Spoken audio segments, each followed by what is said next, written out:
Então nós voltamos a dizer como Agostinho, o Deus infinitamente bom nunca teria permitido o mal, se do mal ele não produzisse um bem muito maior. Sempre se lembre disso quando você achar que desastres e tragédias acontecem na sua vida sem explicação. Nada está por acaso. Nós não cremos em coincidência. Como cristãos, nós somos levados a crer na providência. Tudo é providencial, nada é acidental. Ainda que os homens, em suas ações, sejam responsáveis. E quando fazem o mal, serão julgados porque eles fizeram de si mesmo o mal.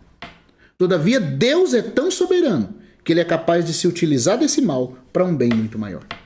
Amém? Essa é a verdade que fica aqui ilustrada. Vamos continuar agora com o texto de Isaías e o comentário do nosso querido irmão Gouveia.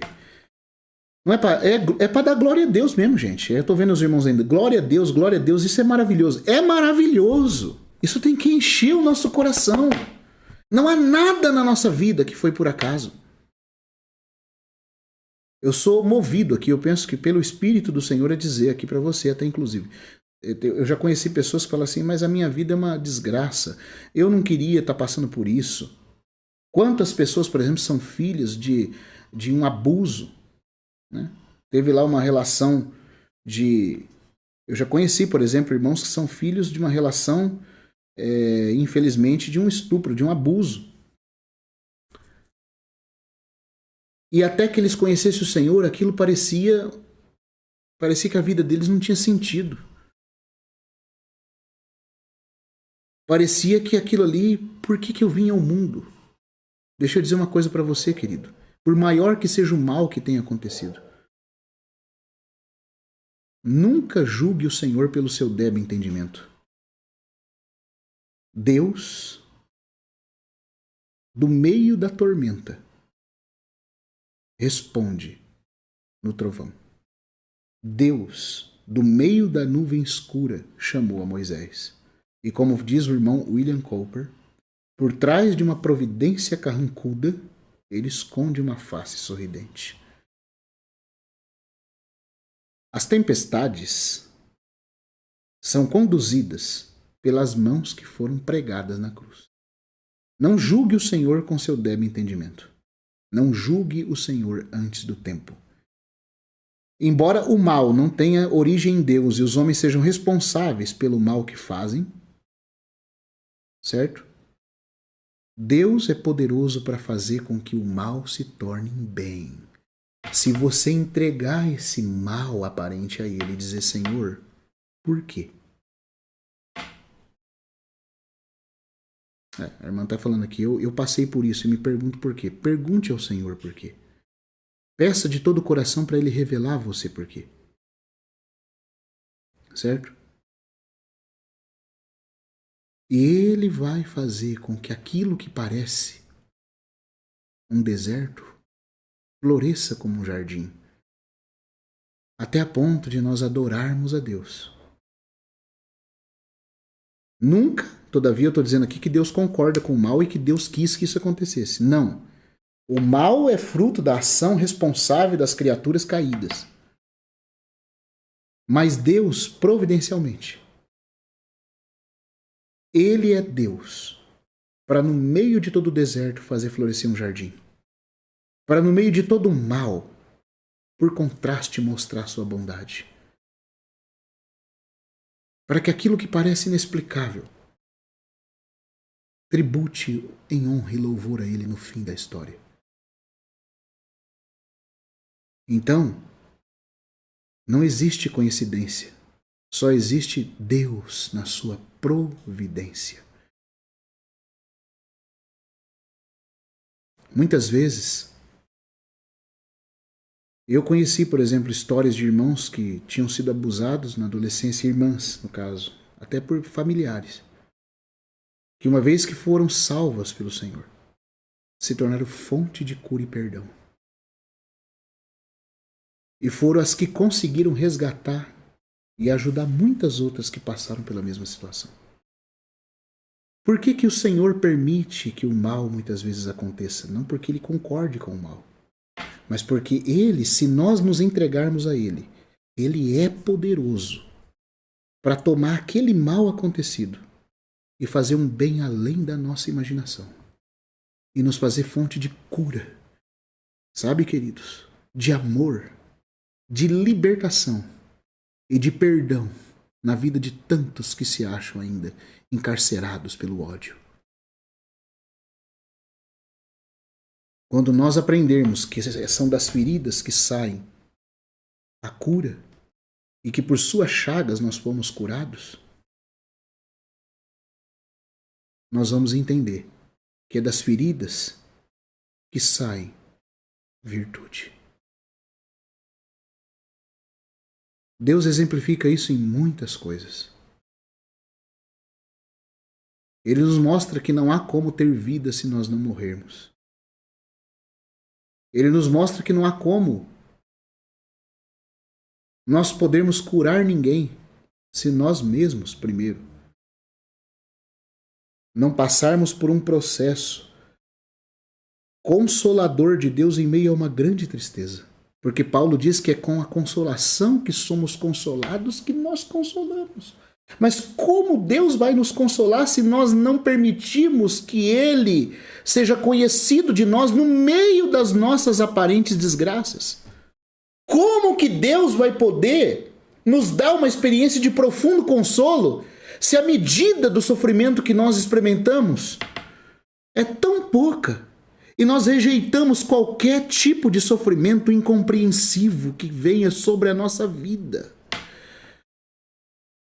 Nós dizemos assim: se acontecer comigo, Deus não me ama. Como que nós vamos poder consolar os demais, queridos, se nós conhecemos tão pouco o consolo de Deus? E nós conhecemos muito pouco o consolo de Deus porque nós não levamos a Ele as aparentes tragédias da nossa vida com coração sincero para permitir que Ele cure as nossas feridas de um jeito que só Ele consegue fazer. É quando Ele nos consolar que nós vamos ter poder para consolar os demais. É com a consolação que somos consolados que nós consolamos. Entendeu? É como a irmã colocou aí, que das minhas feridas sai um poder para curar. Exatamente.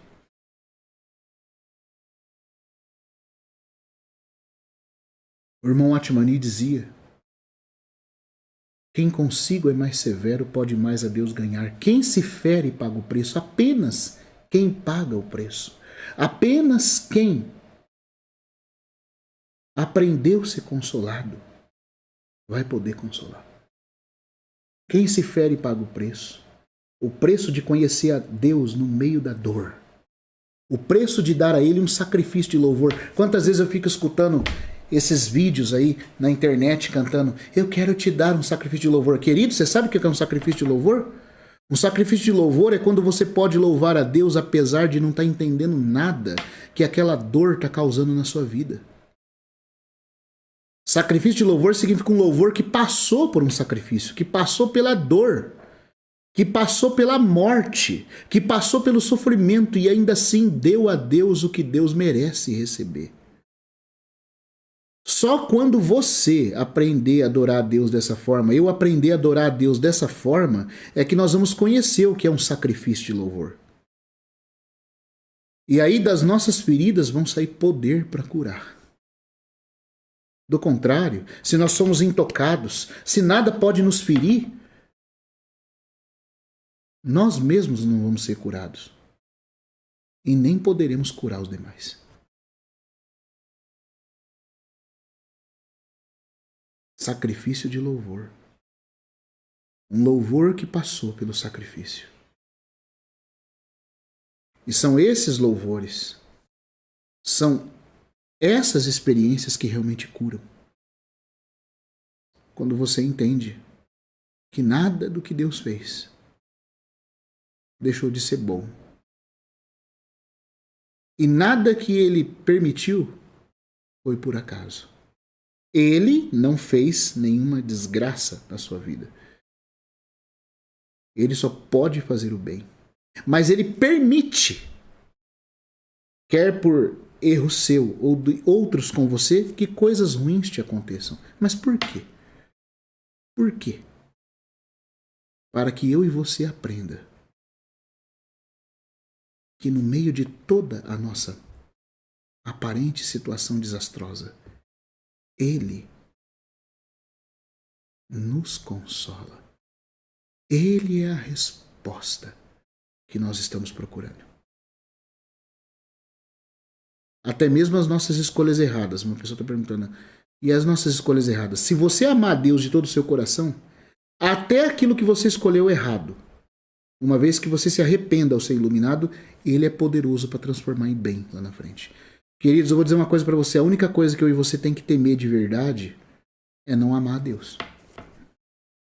Porque Paulo diz pelo Espírito Santo que ele faz com que todas as coisas cooperem para o bem daqueles que o amam. Inclusive os nossos erros.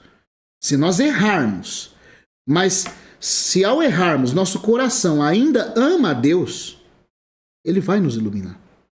E quando Ele nos iluminar, porque o nosso coração o ama, Ele vai fazer com que até aquilo que eu fiz de errado sirva para algum bem lá na frente.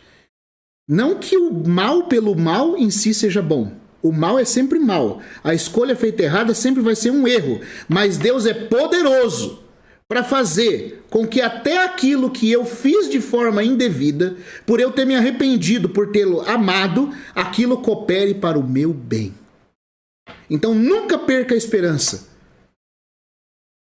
Só tema não amar a Deus. Só tema não amar a Deus. Entenda bem, pessoal, eu não estou falando que você tem que ficar numa situação de desgraça ou de morte, não é isso. Eu estou dizendo que você tem que amar a Deus. Quando qualquer situação vir na sua vida, leve essa situação a Deus.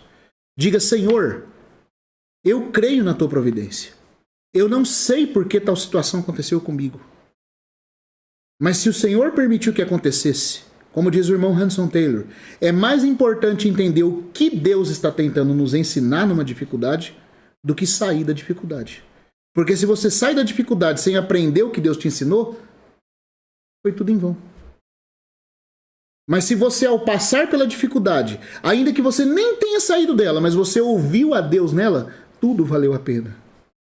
Porque só vale a pena quando nós o conhecemos. Quer seja vida, quer seja morte, tudo terá valido a pena se eu o conheci. Conhecê-lo é a razão final de todas as coisas. Porque também, como diz em Eclesiastes, no dia do bem, goze do bem. No dia da calamidade, considere. Deus permitiu tanto um dia como o outro. Sabe para quê, queridos? Para que o homem não encontre, além de Deus, uma outra resposta. Porque o nosso coração terrível e obstinado, que nós não conhecemos, ele é tão obstinado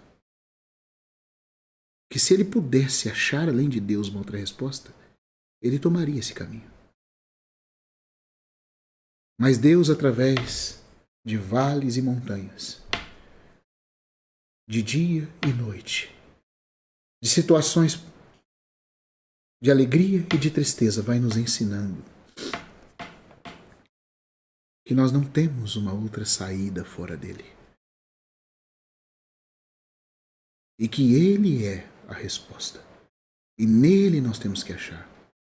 E aí nós vamos entender um versículo estranho e curioso do livro de Jó. Ao aflito, ele livra por meio da aflição. E por meio da dor lhes abre os ouvidos. Não é interessante? O versículo não diz assim que Deus livra da aflição. Diz que Deus utiliza a própria aflição para livrar o homem que está sendo afligido. Livrá-lo do quê? Sabe do quê, queridos? De nós mesmos. De nós mesmos.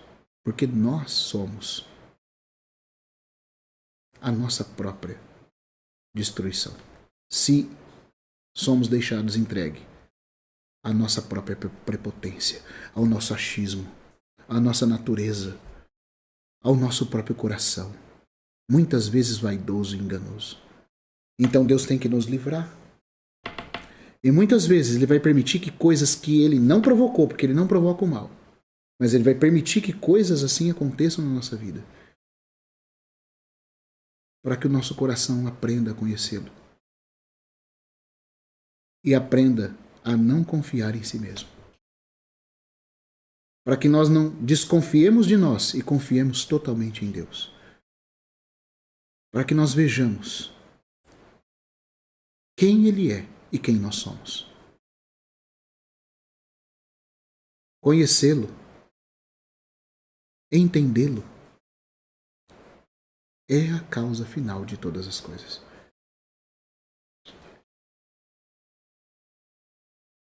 Conhecê-lo é a própria vida eterna. Por isso é mais importante entender o que Deus quer nos ensinar do que ser livrado da situação. Então saiba que na sua vida nada foi por acaso. Nada foi por acaso, nem na sua e nem na minha. Em tudo, Ele está querendo se revelar a nós. Tá bom? Em tudo. Entregue as feridas a Ele. Entregue toda a situação a Ele. Pergunte a Ele o porquê. Ele disse, Ele é fiel. Vocês me acharão quando me buscarem de todo o vosso coração. E se você realmente amá-lo, Ele vai fazer com que toda a situação que os homens provocaram na sua vida, todo o mal que você ou outras pessoas provocou a você mesmo, seja convertido em bem. O bem supremo de te conformar à imagem do seu Filho. E então tudo terá valido a pena e feito sentido. Mas só se você amar a Deus. Não é que o mal pelo mal se torna bem, não, gente. Não é isso que eu estou pregando aqui, não. Eu estou falando que Deus é poderoso. E Ele garante que Ele faz todas as coisas, inclusive as coisas más que nos sobrevêm, cooperarem para o nosso bem, se nós o amarmos de verdade.